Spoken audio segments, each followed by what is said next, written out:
So, I remember when I had the dream of the kid. The night before, I was visiting my sister in Alba. And that night, I had a dream at 3 a.m. And I was in the new side of the house that they built above the house. And I woke up my wife and I said, this is what I dreamed. Next day, we left, we got home, and then at 5 p.m., I went to the gas station to fill the car because next morning, we had pastor's meeting. I was supposed to go to the conference. At 5 p.m., when I left my house, I already forgot about the dream that I had at 3 a.m. the night before. And as I am driving, I am getting outside the city limits. There is a curve to the left and there is a curve to the right. And you cannot see ongoing traffic because of the curve. And all the cars is like traffic jam. The road is very narrow, 2 ways, 2 lanes, one goes, one comes. And it is that sign, do not pass. And all the cars go really slow. And I had a stick shift. Who knows what is a stick shift? That's a funny driving car. It's like when you do that in the food, you have to do it in the car all the time, you know. So I had a stick shift, an old Renault 10. If you know Renault, it's a French old car. It was made in 1969. Old Renault 10. Okay, and in that little car that was like a matchbox that you would keep your knees in your mouth, kind of Mr. Bean car. In that little car, I'm driving in second gear. You know what that means? It was like 20 kilometers per hour, like 12 miles or slow. And I'm like, and as I try to pass, because I have no patience, I look and way in the front, it's a horse-pulled wagon, full of wood for fire. And the poor horse hardly pulls the wagon. And nobody can pass them because they don't know if there are cars coming from behind the curve, you know? So we have to be patient.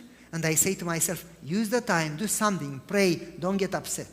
Okay, I'm not going to get upset. I'll be patient. And I drive second gear.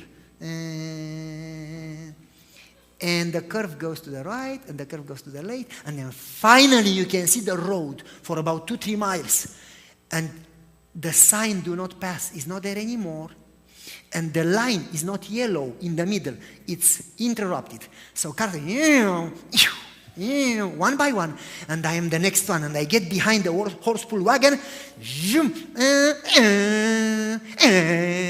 know? You know what I mean? And as I do that, when I change in the third, there is a truck coming from the other direction. And as the truck comes, I go, he comes, and we get exactly parallel. And from behind the truck, a kid jumps exactly in front of my bumper. He doesn't jump 10 feet away or 5 feet away. He jumps in my bumper. Bang! Didn't even have time to see the kid.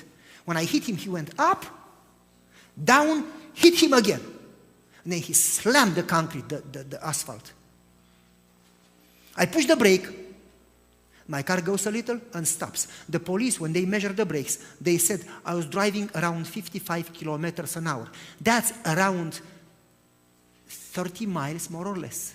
Nevertheless, because the impact was insured, it was pretty strong. And it was the image from my dream. Blood, blood, blood, no conscience. In Romania, if you wait for the ambulance, you better call Pizza Hut car. You would have better chances to get to hospital. They will come faster. So, somebody stops the car, and somebody who was a nurse asked for help, pick the kid, put him in her car, and they drive him to hospital. I leave my car there for the police, and I get in a different car a little later after the police comes and go to hospital to see what happened. The kid is not there anymore. They put him in the helicopter and flew him to the biggest, closest city in a big hospital. When I got there, he was under the life support machines. And as I am there, beep, beep, beep. That's it.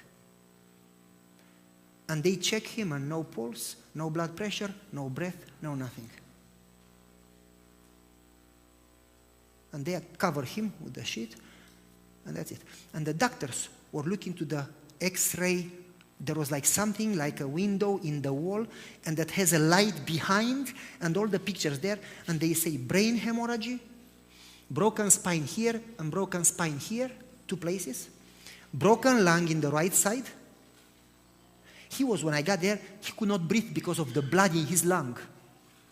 Broken lung, broken arm, broken hip, broken leg in 2 places.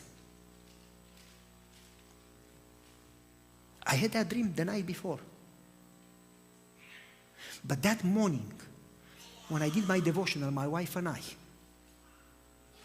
the devotional was that God never allows anything without preparing the way out of it. And the greater, the paragraph that was under the Bible verse said that the greater the challenge, the greater the miracle. And when you follow God, and I'm not saying that about me, and when you trust God, and when you have a connection with God, Satan will attack you more. Don't get scared. Just get closer to God, because the one who is with you is greater than the one who is against you. If you go to the Red Sea, and the Egyptians come after you, God is going to split the sea. So as I am there, and I see him dead, that devotional from the morning comes into my mind, that God will prepare a way. And I say to myself, what way? And I start talking to God. And God says, do you trust me? You trust me just when things go right, or you trust me always? And I learned from my father to wake up early in the morning and pray every day. And my father used to say, a day that you start without God, it's a day that you lose for eternity. You should never step through that door alone. You should always, you would rather lose your job than to lose your God. You would rather lose your school than to lose your God. You should always sacrifice sleep, love God more than sleep. You follow me? Wake up early enough to have time to start with God. It is important to have a connection with God before the crisis, not in the crisis. So, as I am there, I kneel by the bed and I pray. And the doctor says to me, Pastor, it is too late. He's dead. I said, well, let me pray. He says, it is too late. He is dead.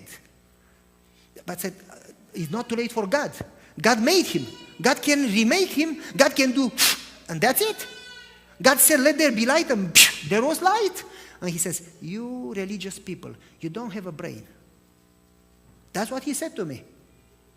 And I said, hey, I have a God that can do, I don't know if you'll do it or not, but God can do that. And he said to me, nobody can do that. I said, hey, now you are in trouble because you don't challenge me, you challenge him. I told him, when David and Goliath had a war, and Goliath said, hey, what can you do against me? And David said, you come to me with sword and, you remember? But I come to you in the name of the Lord. When David said, in the name of the Lord, Goliath should have known that he was in big trouble.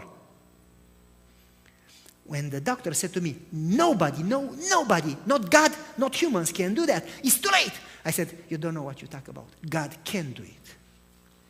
I said, hey, nonsense. Please leave. So I left. My wife and I prayed the whole night. Didn't sleep 1 second. And in the morning, I remember around 5 a.m. after a whole night of prayer, this is the way we prayed. We are willing to give up our lives. Joyfully. Take it and give it to him. But may your will be done. However, this is what we ask you. We don't ask you to do something for us. We ask you to do something for your name's sake. Because in a small town, 12,000 people, everybody knows everybody. They know what you eat. Gossip is what feeds people in a small town. They love talking about each other. They are happy when they talk about each other. And they would have said, the Adventist pastor killed that handicapped poor kid. And he was handicapped. His name, I don't even remember, but they called him Mene Mene. He could not talk. He would and he could not walk. He would walk funny and run funny, sideways kind of. And so everybody, poor kid, the Adventist pastor, you know. And then the doctor, who can do that? And I said, Lord, show them that there is a God in heaven who knows and who can do it and who answers prayers and who is trustworthy and who is kind and who is powerful. Whatever happens to us is not important. Do it for your name's sake and do it for your work, for your church. And after we finished praying around 5:30, I could not eat, I could not sleep. We talked a little and then I got in the car and I drove to that city. I went to hospital. That's the funny part of the story. The kid was in his bed, in kind of not standing but sitting up and saying, I'm hungry. What is wrong with you guys? Everybody around me and nobody gives me food. I'm hungry. And they told me, the doctor from the morgue, the guy who does the autopsy, when he got in, the kid was on the concrete table, sitting up saying, I'm hungry. And the guy, wah! Ran outside. Called 2 more guys. There is something wrong. A dead is talking. A guy that is, and they come and, kind of. And they take him back. And they have the x-ray. This is the brain hemorrhage, no brain hemorrhage. Broken spine, no broken spine. Broken lung, no broken lung. Broken hip, no broken hip. However, broken arm and broken leg, today too. And they say, the machines didn't work. And the other guy, how the machines worked for the hand? How do you explain that? He was in clinical coma. Give me a break. And they say, we don't understand. I said, I told you yesterday, there is a God who is trustworthy. I remember we had evangelism. Almost the whole town came. 44 people got baptized. Guys, there is a God in heaven. It's not a theory. It's a God that you can trust regardless. And you can trust him when things go well and you get an answer. And you can trust him when things go wrong and you don't get an answer. He knows why.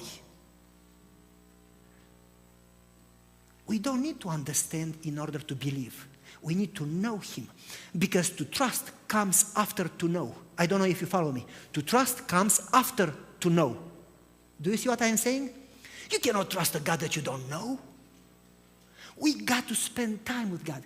I know in my life, when I have time to pray and study, I work a little, I'm kind of lazy, and God goes before me, and things get done, get accomplished. I don't even get there, and they call me.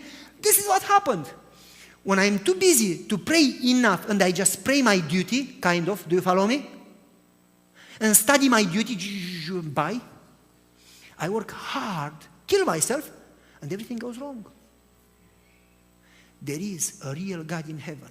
And he deserves our time. And we should be happy to spend time with him in order to know him, in order to trust him, in order to be ready. Because if we cannot make it today, how are we going to make it then? There is a God in heaven who is trustworthy. Experience him today.